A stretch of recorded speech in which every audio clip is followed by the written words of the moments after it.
Hello, എപ്പോഴും ഒരേ രീതിയിൽ ഒരേ ടേസ്റ്റിൽ ചിക്കൻ കറി ഉണ്ടാക്കി മടുത്തവരാണെങ്കിൽ ഇതൊന്ന് ട്രൈ ചെയ്ത് നോക്കിക്കോ. ചപ്പാത്തിൻ്റെ കൂടെയും പൊറോട്ടേൻ്റെ കൂടെയുള്ള അടിപൊളി കോമ്പിനേഷൻ ആയിട്ടുള്ള ഈ അഫ്ഗാനി ചിക്കൻ എങ്ങനെ ഉണ്ടാക്കാൻ നോക്കാം. അതിന് വേണ്ടിയിട്ട് ആദ്യം തന്നെ കുറച്ച് ചിക്കൻ എടുത്തിട്ട് നന്നായിട്ട് കഴുകി വൃത്തിയാക്കി വെക്കുക. ഇനി ഒരു മിക്സീൻ്റെ ജാറിലേക്ക് ഒരു 10 അല്ലി വെളുത്തുള്ളി ഇട്ട് കൊടുക്കാം. അതിൻ്റെ കൂടെ തന്നെ ചെറിയൊരു കഷ്ണം ഇഞ്ചി ഇട്ട് കൊടുക്കാം. ഇനി ഒരു ചെറിയ സവാള ഇതുപോലെ ക്യൂബായിട്ട് കട്ട് ചെയ്തിട്ട് ഇട്ട് കൊടുക്കാം. വലിയ സവാളയാണെങ്കിൽ പകുതി എടുത്താൽ മതിയാവും. ഇനി ഇതിൻ്റെ അകത്തേക്ക് 1 കപ്പ് നിറയെ മല്ലിയില ഇട്ട് കൊടുക്കാം. അതേ ഒരളവിൽ തന്നെ പുതിനയിലയും കൂടി ഇട്ട് കൊടുക്കാം. ഇനി ഇതിൻ്റെ അകത്തേക്ക് എരിവിനാവശ്യമായിട്ട് 3 പച്ചമുളക് ഇട്ട് കൊടുക്കാം. ഈ പച്ചമുളകിൻ്റെ എരിവ് മാത്രമേ ഈ കറിയിൽ ഉണ്ടാവൂ. അതുകൊണ്ട് എരിവ് കൂടുതൽ വേണമെന്നുണ്ടെങ്കിൽ പച്ചമുളകിൻ്റെ എണ്ണം കൂട്ടാം. ഇനി ഇതിൻ്റെ അകത്തേക്ക് ഒരു 10 മിനിറ്റ് നേരം കുതിർത്ത് വെച്ചിട്ടുള്ള കാഷ്യൂ നട്ട്സ് ഇട്ട് കൊടുക്കാം. ഇനി ഇതിൻ്റെ അകത്തേക്ക് ഒരു 1/2 ടീസ്പൂൺ ജീരകം പൊടിച്ചത് ഇട്ട് കൊടുക്കാം.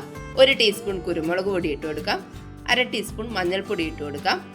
1 ടീസ്പൂൺ ഗരം മസാല കൂടി ഇട്ട് കൊടുക്കാം. ഇനി ഇതിലേക്ക് 1/2 കപ്പ് തൈര് കൂടി ഒഴിച്ചു കൊടുക്കാം. ഇനി ഇത് നന്നായിട്ടൊന്ന് അരച്ചെടുക്കാം.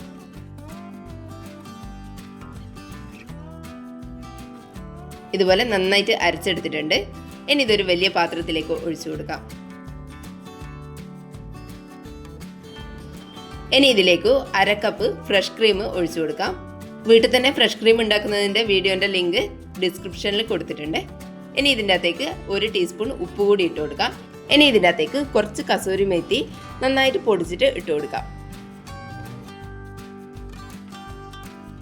ഇനി ഇതെല്ലാം കൂടി നന്നായിട്ട് തന്നെ ഒന്ന് മിക്സ് ചെയ്തിട്ടെടുക്കാം.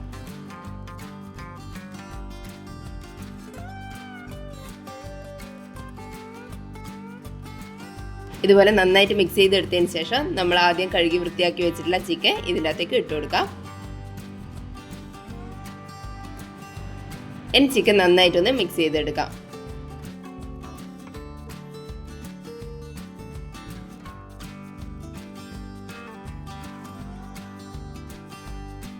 ഇനി ഇത് അടച്ചു വെച്ചതിന് ശേഷം കുറഞ്ഞത് 1 മണിക്കൂറെങ്കിലും ഫ്രിഡ്ജിൽ വെക്കാം.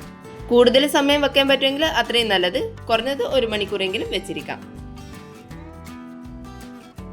ഞാനിപ്പോൾ 1 മണിക്കൂർ വെച്ചിട്ടുണ്ട്.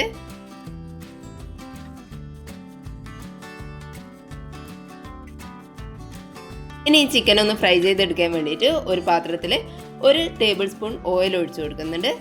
അതിൻ്റെ കൂടെ തന്നെ 1 പീസ് ബട്ടറും കൂടി ഇട്ട് കൊടുക്കാം. ഇനി ഇതിൻ്റെ അകത്തേക്ക് നമ്മൾ മാരിനേറ്റ് ചെയ്ത് വെച്ചിട്ടുള്ള ചിക്കൻ ഓരോന്നായിട്ട് ഇട്ട് കൊടുക്കാം. ചിക്കൻ ഒരു ഭാഗം ചെറുതായിട്ട് കളർ മാറി വരുന്ന സമയത്ത് മറിച്ചിട്ട് കൊടുക്കാം.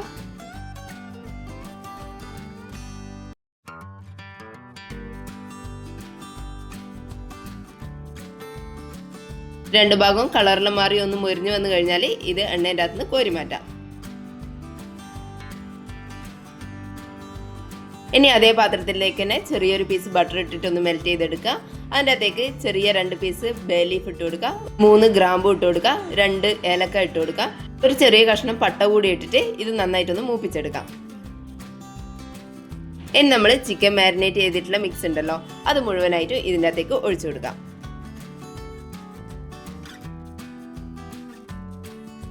ഗ്രേവി കുറച്ച് ലൂസായിട്ടാണ് വേണ്ടതെങ്കിൽ ഇതിൻ്റെ അകത്തേക്ക് കുറച്ച് പാലും കൂടി ഒഴിച്ചു കൊടുക്കാം. ഇനി നന്നായിട്ടൊന്ന് തിളപ്പിച്ചെടുക്കാം.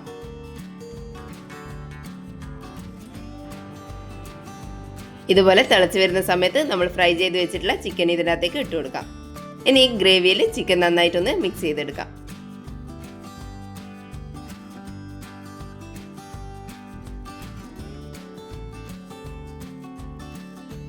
ഇനി ഇതിലേക്ക് കുറച്ച് ഫ്രഷ് ക്രീം കൂടി ഒഴിച്ചു കൊടുക്കാം.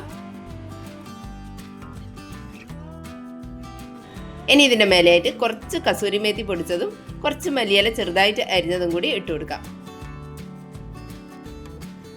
ഇത്രയേ ഉള്ളൂ, നമ്മൾ അഫ്ഗാനി ചിക്കൻ റെഡി ആയിട്ടുണ്ട്. അടിപൊളിയാണ്. പൊറോട്ടേൻ്റെ കൂടെയും ചപ്പാത്തിൻ്റെ കൂടെയെല്ലാം നല്ല കോമ്പിനേഷൻ ആയിട്ടുള്ള ഒരു റെസിപ്പിയാണ്.